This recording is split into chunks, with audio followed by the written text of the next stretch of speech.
ने एक नया प्लेटफॉर्म चालू किया पेमेंट के लिए जिसका नाम है ई रूपी। ये यूपीआई की तरह ही काम करेगा लेकिन एकदम यूनिक होगा, इससे चोरी नहीं हो पाएगी, जिस काम के लिए दिया जाएगा वही होगा। आखिर ये वर्क कैसे करेगा इसको समझते हैं, बड़ा सिंपल सा चीज है, ये वर्क कैसे करेगा देखिए।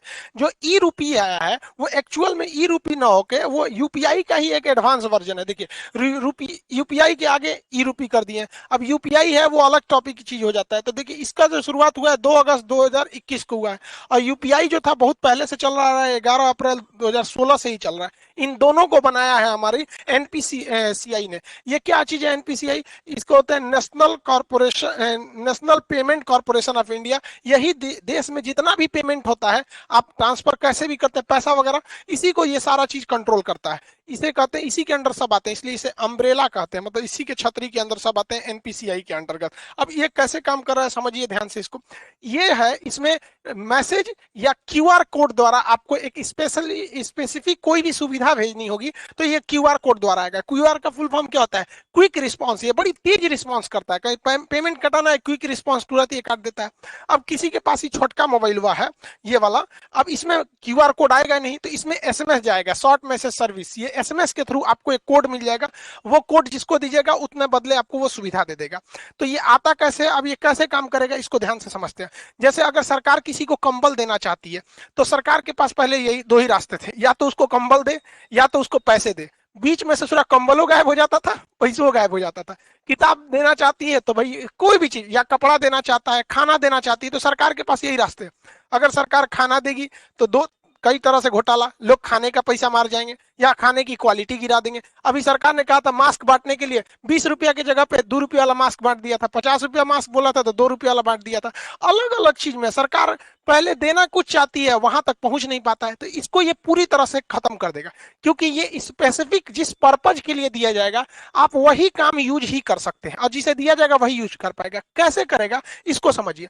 जैसे मान के चलिए ये एक किसान है भाई साहब, इनको, ये एक पर्सन है, इनको किस यूज के लिए सरकार पैसा देगी? सरकार ने इन्हें 1,000 रुपया देना चाहती है कि आप जाके फर्टिलाइजर यूरिया वगैरह खरीद लीजिएगा। तो अगर इनको कैश पैसा दिया जाता तो कोई गारंटी नहीं थी कि वो यूरिया खरीदते कि कुछ और खरीद लेते। तो अब सरकार क्या करेगी, इनके मोबाइल पर 1,000 रुपए का एक क्यूआर कोड भेज देगी। अब ये किसान सोचेंगे कि मान के चलिए, सोचा कि एक काम करते हैं 1,000 का यूरिया की जगह पे ना दारू खरीद लेते हैं शराब के दुकान पे। तो इनके मोबाइल पे आया है 1,000 का क्यूआर कोड, इनको लगेगा कि भैया कहीं चलेगा। अब ये दारू के दुकान पे जाके कहेंगे कि हमको 1,000 का शराब दे दीजिए, तो वो कहेगा क्यूआर कोड दीजिए। तो शराब के दुकान वाला जब क्यूआर कोड को स्कैन करेगा ना तो उसमें ये इनवैलिड कहेगा। क्यों? क्योंकि इस सब के पीछे खड़ा है एनपीसीआई। एनपीसीआई जो है इसने शराब वाले को ये वाला क्यूआर कोड का एक जुड़वा भेजा ही नहीं है। मैच करेगा तब ना पेमेंट होगा, इसने भेजा ही नहीं है। इसने किसको भेज रखा है? भारत में जितने भी यूरिया के दुकान वाले हैं उनके पास भेज दिया है यहाँ पर। यानी ये क्यूआर कोड अगर इन्हें यूरिया या फर्टिलाइजर खरीदने के लिए दिया गया है तो साथ एक ही साथ एनपीसीआई क्या करता है, एक इनके मोबाइल पे भेजता है और एक सिस्टम में अपलोड कर देता है किसके? फर्टिलाइजर यानी यूरिया वाले के पास। तो यानी ये वाला क्यूआर कोड ये हिंदुस्तान में कहीं भी जाएंगे यूरिया वाले के पास मैच कर जाएगा, बाकी ये किसी को दिखाएंगे मैच नहीं करेगा। तो देखिए इनको 1,000 का यूरिया भी मिल गया, आई चाह के भी इसका दूसरा यूज नहीं कर सकते। जैसे मान के चलिए बाबा है, इनको 2,000 रुपए का इलाज कराने के लिए सरकार ने पैसा दिया कि भैया आप जाइए 2,000 रुपए का इलाज करा लीजिएगा, ये फलाना दवा खरीद लीजिएगा, आपके बुढ़ौती के लिए काम आएगा। इन्होंने सोचा 2,000 रुपया का हमारे पास क्या आ गया है, क्यूआर कोड आ गया है, एक काम करते हैं 1,000 रुपया का दवाई खरीदेंगे। पहले चलते हैं पोता के लिए ना खिलौना खरीद लेते हैं, हमारा पोतवा बड़ा हो गया, देख रहे हैं सीबीएसई बोर्ड वाला है यहाँ पे, इसके लिए सोचेंगे खिलौना खरीदने के लिए। अब खिलौना के जहाँ पे बिल बनवा लेंगे और कहेंगे देखिए हमारे पास 2,000 का क्यूआर कोड है, आप इसी में से काट लीजिए। बस लो, खिलौनवा के दुकानिया वाला उस पर क्यूआर कोडवा को स्कैन करेगा ना तो कहेगा इनवैलिड। काहे? ई भैया ई बैठल है कौन? एनपीसीआई। ये बहुत होशियार है, जैसे ही सरकार क्यूआर कोड देती है तो 2 गो देता है, एगो ई बाबा को देगा और जो दवाई इनको लेना है उस दवाई वाले के पास भेज देगा। इसका मतलब इनका 2,000 का क्यूआर कोड इसका जो जोड़ा है मैच करेगा तभी ना जी। जैसे ताला चाबी मैच करना चाहिए कि नहीं करना चाहिए, तो इनका जोड़ा जो मैच करेगा दुनिया के किसी चीज से मैच नहीं करेगा। वो जब भी मैच करेगा तो दवाई वाले से मैच कर जाएगा। अभी जाएंगे 2,000 रुपये जहां दवाई वाले को देंगे वो स्कैन करेगा, धड़ाक से हो जाएगा। यानी ये क्यूआर कोड जो एनपीसीआई देगी ई रूपी के तहत, वो जोड़ा में देगी, एक आपको देगी एक दुकान वाले को। इसीलिए कहता है जिसको देगी वही यूज करेगा, और जिस काम के लिए देगी वही काम कर सकते हैं। एक और एग्जांपल समझते हैं। मान के चलिए आजकल एजुकेशन में महिलाओं को एजुकेशन बहुत जरूरी है, तो महिला एजुकेशन के लिए बबनी को पैसा दिया गया कि जाओ तुम 5,000 का किताब खरीदो, तुम पढ़ोगी देश आगे बढ़ेगा। तो 5,000 रुपए की किताब के लिए इनके पास क्या भेज दिया गया, क्यूआर कोड भेज दिया गया, क्विक रिस्पॉन्स, तुरंत इनको पैसा मिल जाएगा। ये सोचेगी, सोच रहा 5,000 की किताब खरीदने से अच्छा है ना चलते हैं ब्यूटी पार्लर में मेकअप करवा लेते हैं।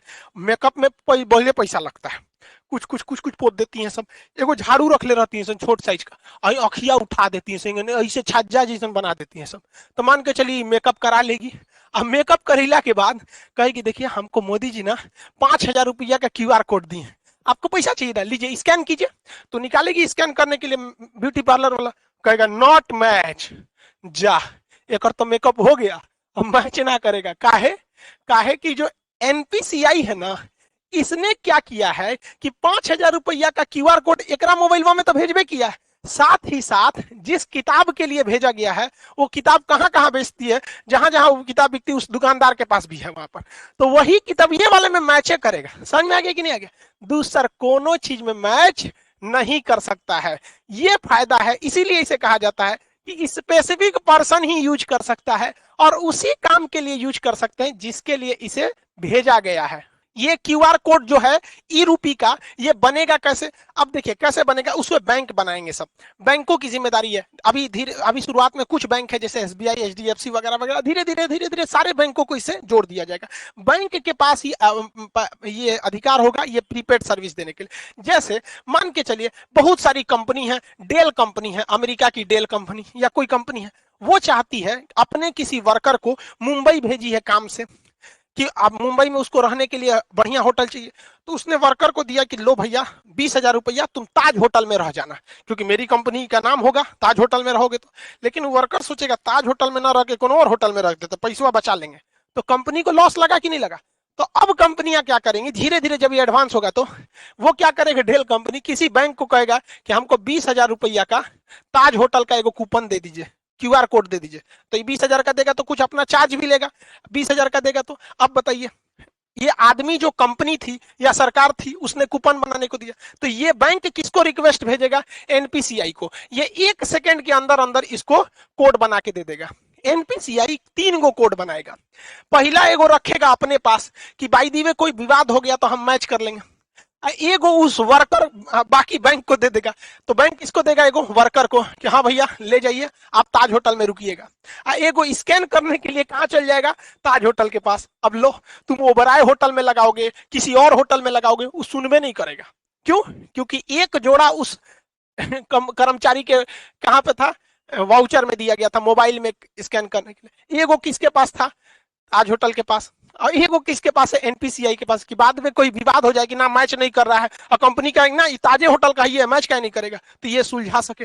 समझ में आ गया? इसके अलावा एगो ये अपने पास इसलिए रखता है कि मान के चलिए इसने भेजा और कर्मचारी आया ही नहीं, 1-2 साल तक नहीं आया, तो बाद में वो वाउचर बर्बाद नहीं ना होगा। तो एक फिक्स टाइम के बाद एनपीसीआई का उसे ताज होटल में जाइए, नहीं रहा है 2 साल हो गया, एक काम कर जिसका है पैसा वापस कर दे, लो भैया।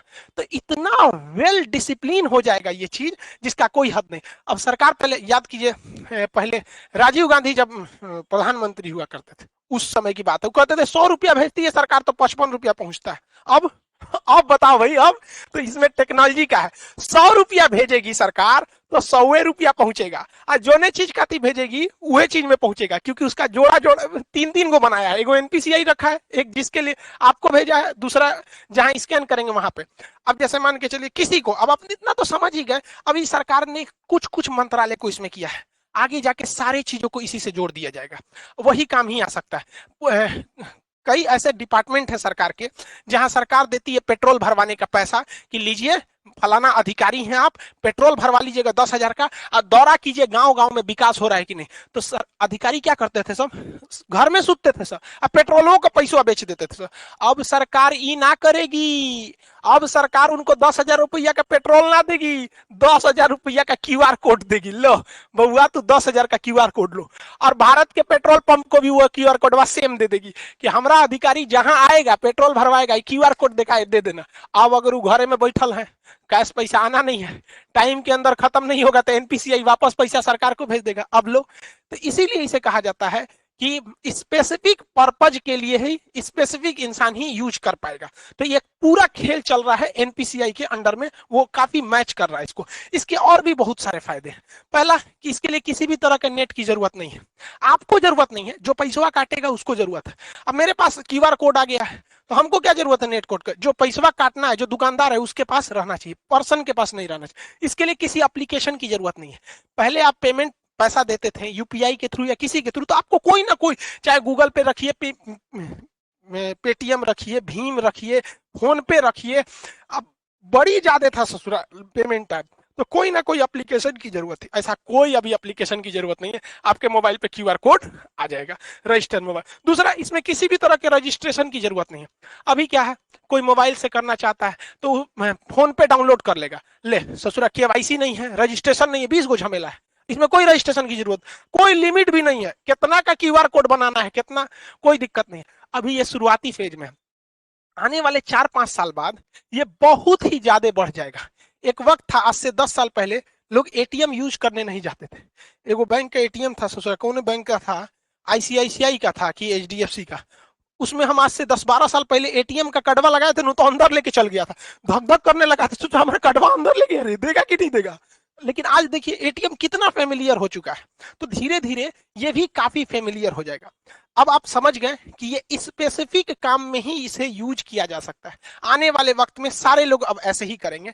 जैसे कोरोना में किसी को आपको खाना देना है, तो एक काम कीजिए, आपको मान के चलिए दिल्ली के लोगों को खाना देना है, तो आप क्या कीजिए, 1,000 क्यूआर कोड बना लीजिए, और उस क्यूआर कोड का एक कॉपी तो एनपीसीआई के पास रहेगा, आपको दुइये को ना मिलेगा। तो आप क्या कीजिए, उस 1,000 क्यूआर कोड को दिल्ली के होटल को दे दीजिए, और बाकी बचा को 1,000 जनता को दे दीजिए।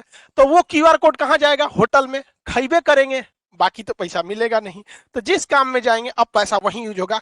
बहुत बहुत धन्य है भैया ये टेक्नोलॉजी जो आया, अगर ये टेक्नोलॉजी नहीं रहता, नेट इतना नहीं रहता, तो बहुत ये सब चीज बहुत मुश्किल थी। और एक तरह से अगर आप देखेंगे ना, तो डिजिटल इंडिया का यही फायदा है। और डिजिटल इंडिया को सफल बनाने में सबसे ज्यादा अगर कोई योगदान है तो जियो ने, जो शुरुआत में फ्री दिया, लोगों को इतना ना आदत दिला दिया कि लोग अब डिजिटल हो गए। पहले डाटा बहुत महंगा मिलता था, 999 में 1 GB ऐसे करके 3G मिलता था, और रात भर अगर डाटा ऑन हो गया, सुबह उठते आदमी देखता था डाटा ऑन, अरे बाप मर गए रे ससुरा, सब उड़ जाएगा। आज कोई टेंशन ही नहीं, सबका डाटा हमेशा ऑन रहता है। तो इसमें जियो ने भी बहुत ज्यादा योगदान दिया है, दुनिया में सबसे सस्ता डाटा हम लोग को देकर। आई होप आप इसको समझे होंगे। मिलेंगे नेक्स्ट क्लास में। जय हिंद।